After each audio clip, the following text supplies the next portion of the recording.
Owusu ahaye juicy news bema obibia akwaba latest hot yakwa eramede bremo na ansana ensem nyina beba no se wunya subscribe ya bomodi ya se ube subscribe to channel da wa like video no give us a thumbs up na fi share ba wo fufuro so da wenye bihwe na wo ensem wa ekoso ewo Ghana be mo adam afi yehwe eye ensem a abeto yepono so yinti eye sankomo ya aba abeto dwa yinti eye sasebi mainti Million Hopeson Adorye Akufo Addo chere tum ena omode ne kwatum ena asawna nam ho case ni wo hosa ya ba nyina ne se anope ya Hopeson Adorye court na court no judge ne say asem no wahwe asem na hwe ne ti ahwe ne nan ahwe ne kon na nyansa bia ni eye asem ni ti judge no aboagu obo asem no atoagu ti sesei no ya akwete and ya discharge eye Mr. Hopeson Adorye Hopeson akwaba Enua bibi amoko nyankopon de adom ye anope de seja anije naba efri se wo hwe ekwan ya nipa twa danso man ne yekoba eja me ko hwe ministry says entonton wi me what that will be? I mean, no one did call. Oh, call Ejami. I mean, the kind of ministry cell. But that night, you know, Assembly me catch a young pono. A year Juma. The Becoswa year Juma so. A tene, me fa kwenya so, namada, the Attorney General of the Republic. A year President Mahamadu Bawumia say, or mobile or more. Catch a police force or Munfan a dance your Munamra for the prosecution. Now a dance a Bianchi or more, I decided they will discontinue the case. And Nyankopon Adopay, you drew dance my court. 71st in the first case. A Jamikotinamo. Now prosecution. Sorry, was you. Abine has no interest to continue.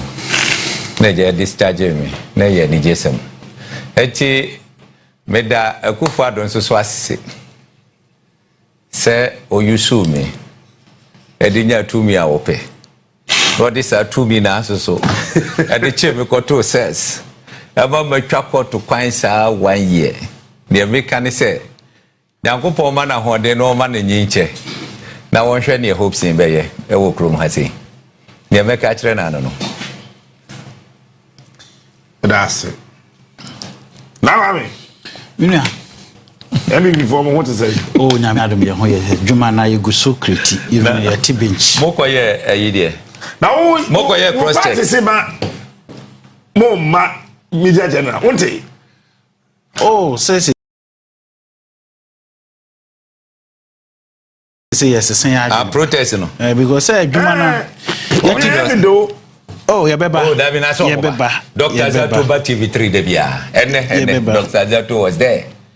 Professor Smart, Sapo, Waba, Mami, oh, Mami, and Renumre, what TV3? I'm running your door. Yeah, running because you Numa, Kritia, and Nano Medibet 2 year, and Namo, Cassie, and Kriti, Jume. Wamanga obehu. Wamanga obehu. Adano kura me ye wrong. Afin me hu adwuma na ankasa yi kriti ye no. Hey, we say to aso. Sa de we ye so obohu dewuro. I have given Asante region 1824 project my achievement and Akufo Addo 1800 Adam come say 1007. Hey, publication o. 1000. I do with the Google. Oh, that be share. With the I have given Asante region 1824 projects. 1,824 projects. My achievement projects. Bam Nana Addo. Nana Akufo Addo. So what I see. And now Oshe. Abo. Oh, Asante Bediatuo. Yeah, but do Akufo Addo di church na yes obebu na ku. Dia de anya se yetwa kontompo. I have given Asante region 1,824 projects. My achievements clear for all to see. Yeah. I was on my so kwa obi hono. Nti we nya se bia 28 September 2020. We cry we cry from 2016 to 2020 no. Enti minyam fa 2020 to 2024 ne meka ho. It's more a project in 1,824 24 wa Asante region. So I say, and you say be a di atro. Is there for you to see Asante for more threatening na adwuma no wo ho. Na ya munyi aye. Mo de money hu. Ma me say story no project bi o ma.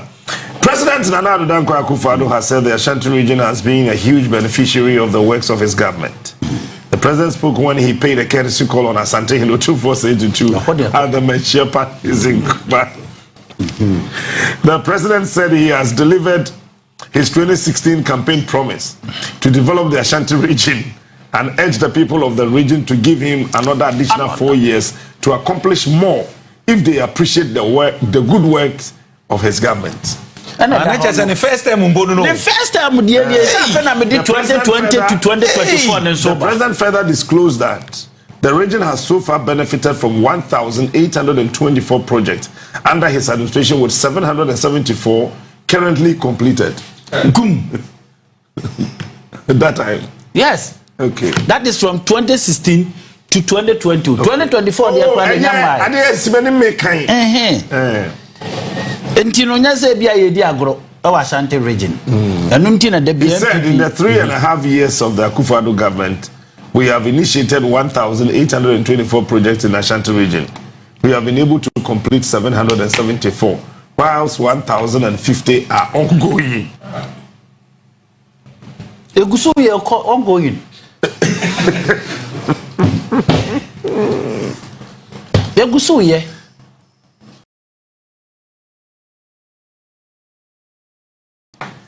What I say?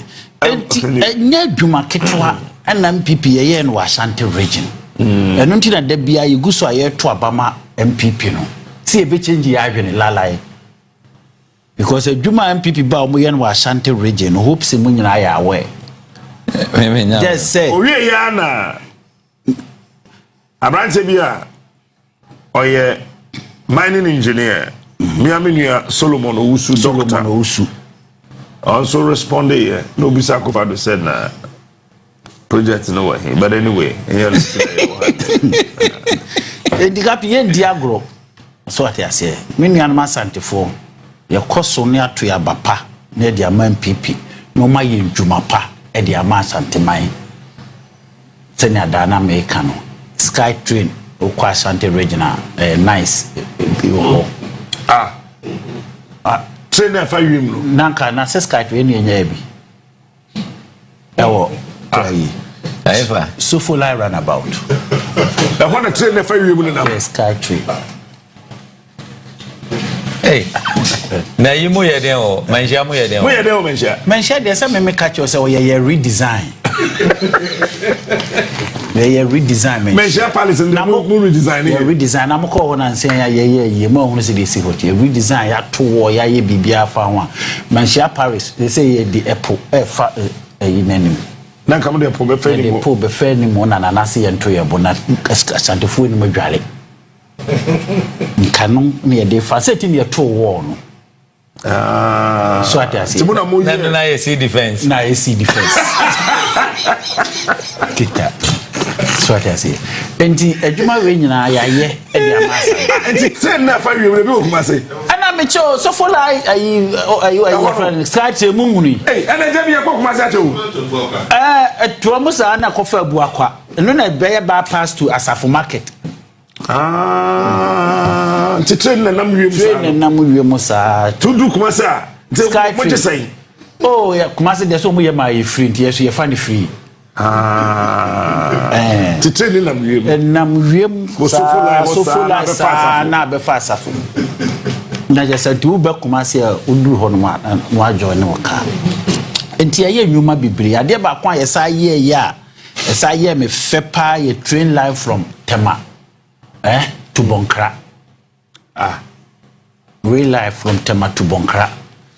You take a coin. Yes, you be Bonkra. Bonkra, you be Bonkra, say Bonkra ye Juma tankers almost and say tankers for Kumaso.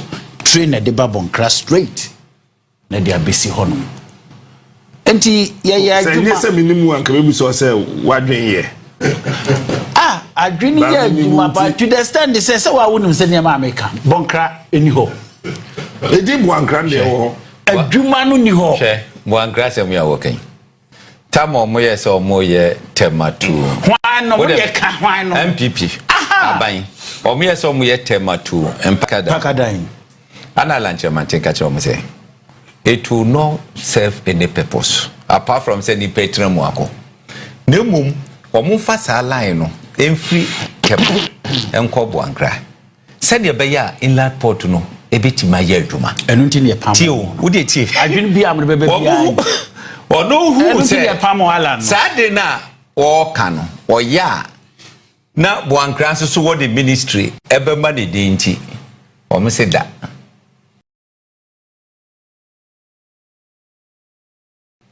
Omosida omanya tum eti ubebisa se baby omode koye no yes eye microbe kwa voter region keye eso purpose be na esebo so on yet no how many people at the fruit train at the voter region ana train ayaye no ye wo bibi se nka oh every Tema port and the transport to at the voter region nke di program so on yet no eti etoda What you say? Nipa ankasa eye no ho enemy. Nipa boni aye. Nipa ye no ho enemy. Hope say.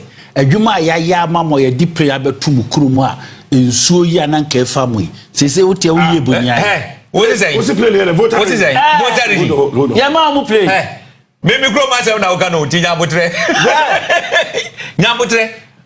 Hey, nyabotre na mo ye airport. Ya ye nice airport o ma voter for play tukun na ba Ompe wabetia na unyi eboni aye ho airport in your friend ho international airport airport ho airport in airport yema ho international airport yema ho stadium nanse wo mundo nti na afu busano ni nyina aye ban ene ye de bai wo mundo nti ai so wo mundo wo munye ho adwuma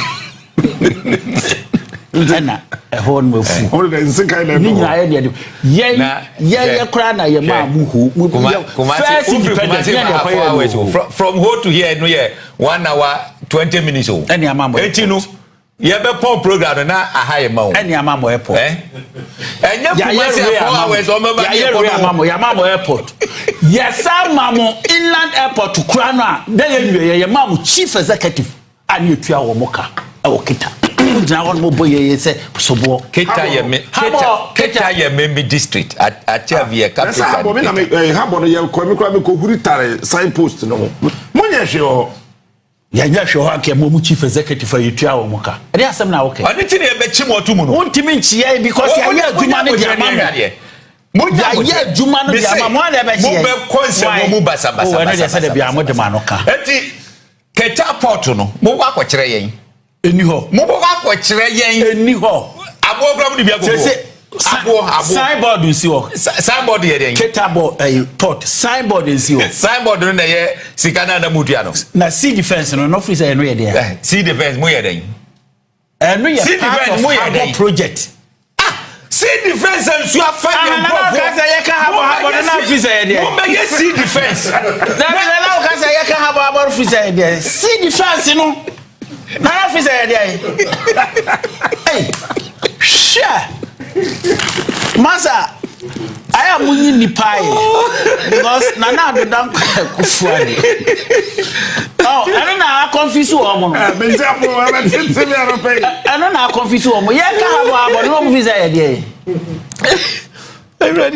See the first no anu na ye habo ana ye dia mamo no anu nti ne ye fa nkrofo a ye tua wo mo ka na nti wo betina be ka je se ya anya e de ne anya ye eniama na Akufo Addo ye ba Ghana ansa na ofri so no everybody it is there for you to see captain wo hunu hwe kura no wo hu bibi enti ya ma nyesa ma ase de ye ba 8 years of Akufo Addo administration ya anya hwe Ghana fo nyina agitum enani ndei opa ma na Akufo Addo mra no ne John Dramani Mahama mejina for president ye be twi Mahama hu because our works are clear to see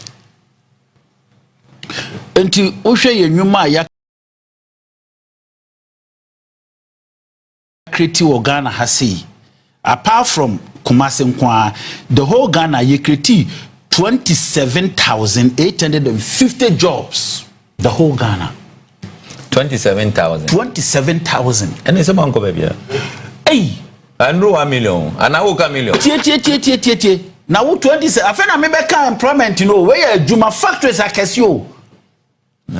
Where your factories are casio 20 now 27,000 and see any part more farm near 27,000. Dabi factories near 27,000 factories in the whole across Ghana. Any pie far umudie and I no may check any of any almost about 25 million. Share.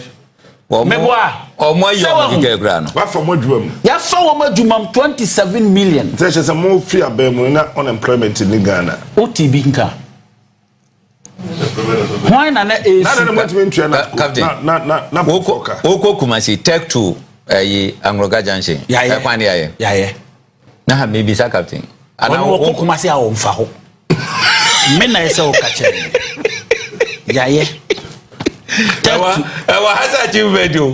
Take to Angloga Junction moye. E kwa ya kwan pompo. Awan ya wo ya yi. 8 years of me na Akufo Addo administration. Ye kwan kilometers nkwa ye kwan about 12,000 kilometers be so free ko China. Asante region alone ye kwan 2,200 kilometers in Asante region. 2,200 kilometers in Asante region. That's a wutwa Ghana nyina korahia e kwan ye balance wo ho. In Asante region. Sir. That's a free has a Kumasi 250 kilometers. Next year, Timia 2,200 kilometers was Asante region alone. Yes, it's Asante region for Tukwani. Now, Kwaka who for Tukwani. Maybe so. I have a chere. And I make us a one on qua. O see ya one am so about the one. Even play could see a Naya and Capri bit Makumasi. Nyaya and you base international stadium at the airport to the Mamma Kumasi airport. Nina ya Kumasi. Ya buy see 5 international airport across Ghana. Kumasi, Sunyane, Boliga, Mukurumo, Cape Coast. And Cape Coast. What's the Cape Coast? Cape Coast the ano de Cape Coast the ano de entire area no. Amo chassis. Yes, chassis. Cape Coast International Airport. Kotokoraba. And you could see, when you see Kekus Habo, Obekai, Dr. Mahamadu Bawumia, you could try BBR. We have built Habo, an airport in Cape Coast. The people of Cape Coast go to Cape Coast and see. You come there, Musima, it's a helicopter going to go. Oh, I feel the Wajatum. Helicopter. I feel the helicopter to International Airport. I am Cape Coast Musi Airport or Kotokoraba. Yes, airport or Kotokoraba. Nanim Kotokoraba. And I'm more Habo so okay. And yeah, Habo, Cape Coast Habo. Go and patch on Cape Coast MC, Mammy. I've been necessary. You can't say Mono Sia be free. MC, no crowd, so yeah, Mahama MC. But you not do a can of correct. And you're more for my MC. Well, no, we're done it on Cape Coast. So I say, yes, see airport to Cape Coast. And the year friend say, if a habo, Cape Coast. And you know, I na Mukase and Akufo Addo buy ya nya sometimes ya na yemi and they are aware so see ya there. So I say to the extent they say, so across Ghana we touch every corner. Mayana manye. Maye nyina. Enti yai se uba kano kona paagia tumu a MPP is the only government ya ba bemu a empuntujuma ye emagane ni bia nya ho mfaso. Free SHS ye diaba wo fa asefo a wo muko free SHS you are aware. Ye free SHS ni build these schools. Yes, schools across the nation. Ghana hankwa yes schools cry yes schools almost about 2.5 million schools. New brand new started.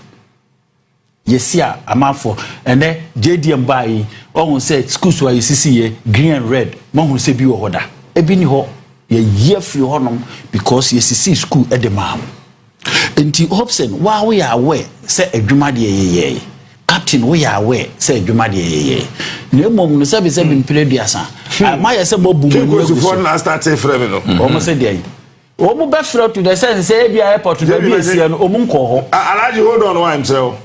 So at the international airport e wo honom. Kofoli dia haya. Kof town. So we say ho see ma omo airport.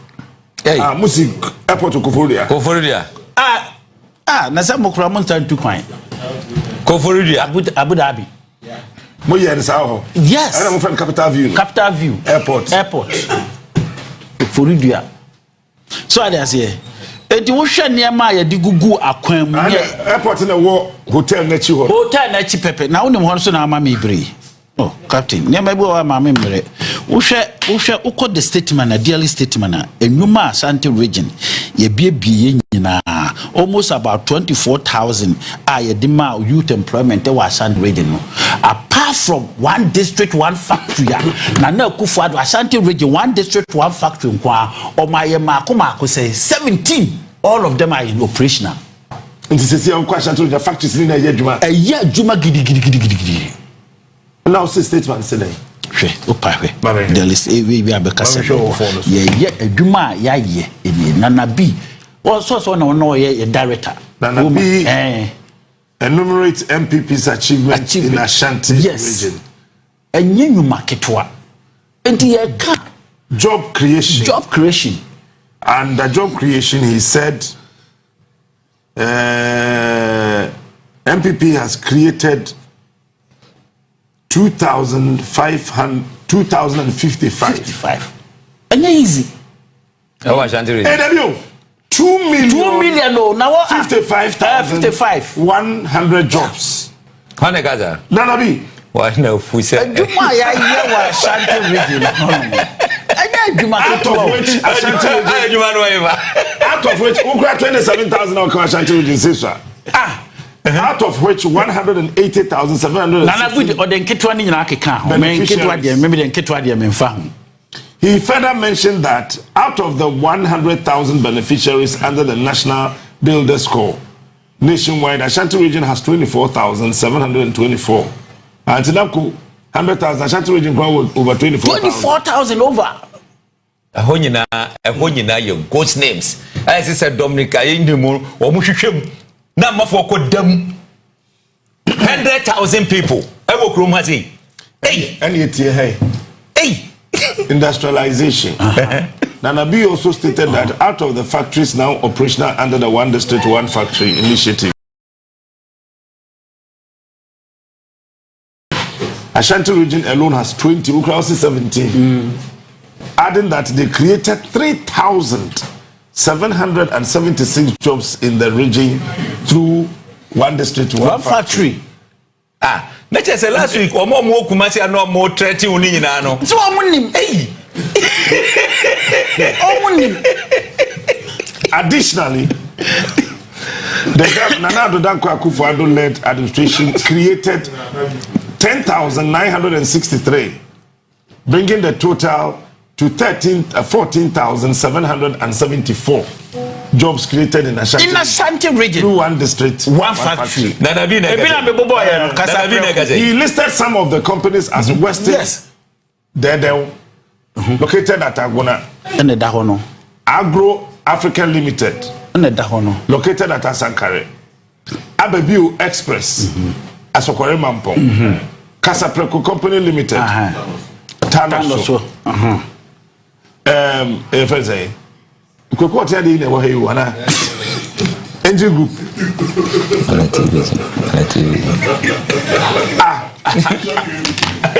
Say ono no register under 1D1F. Once omo ma kwan say existing companies you know.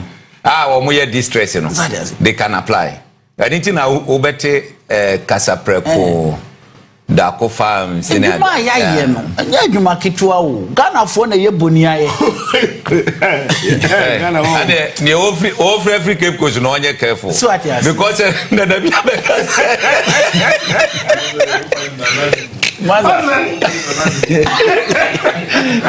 Gana be abeka say in someone na kwa mi kan ni na ke no friend ya. Education. But honestly 2028 Asante Bediatuo campaign ye na dey. In terms of education, the region has had its fair share through the free senior high school and free TVET policy. Ashanti region has 222,099 beneficiaries out of the 1.2 million beneficiaries nationwide. Hey, sure. Hey.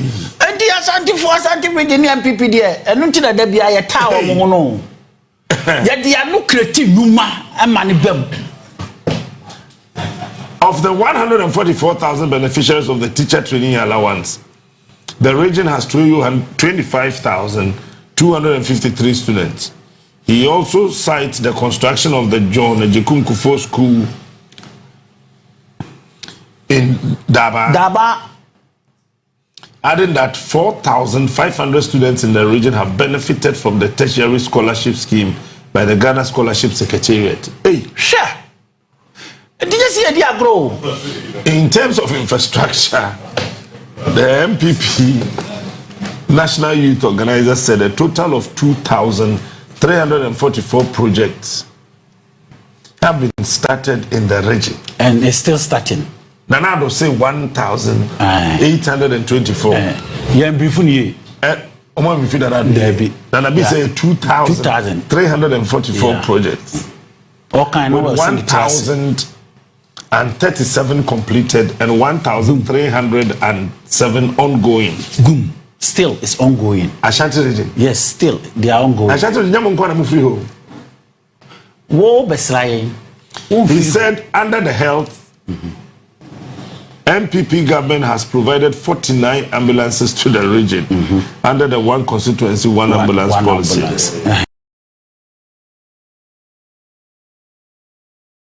The government has also established a drone delivery service in Mampo to help in the delivery. To help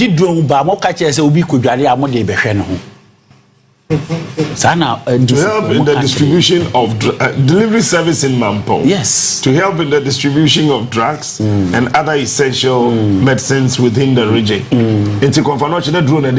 Yeah. Sir? And I'm saying, "Fan wa krana de aba." Fa krana de naba. Drone be fair drone won cry. Now I'm say Comfort Hospital no.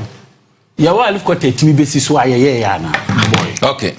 Captain. Osu do dey ba. Mame mo one or two. Voter region there na Ashanti. Me dey me kan MPP asemo ha. Okay. Na mom. Auditor General's report. Why you hodwuma kakra. Na woko under Minister of Energy. Ya electricity company. In somewhere SCC or I think say and this one is 2024. Myanmar SCC or electricity company. The Auditor General's report me jam wasem. Na Captain, Emrebia na meka say yes say yemra no. Say Auditor General's we report. Na ode kwa koma parliament. Na public accounts committee atenase. They are from Abetratra ho. Na did you do this? Oh, we are going to do. Every year we are going to. Yente that say last year mobile no moka say we are going to. Say there ya drew ho. We've done. And I say bibisa yente say every year we are going to. Adinti unnecessary kosa. Somebody must samra no. Nanka report no be called direct to Attorney General. No was starting home prosecution here for Metro Jomkra Mekika Gikayibia. In some of our Kika Parliament in Akokano quarter. I think it's Enke Boakye. She said under the Minister of Energy, no, Electricity Company of Ghana, 0.35. Say, omuye review of the company's expenditure, no. The approved budget was 144 million, 144.7 million.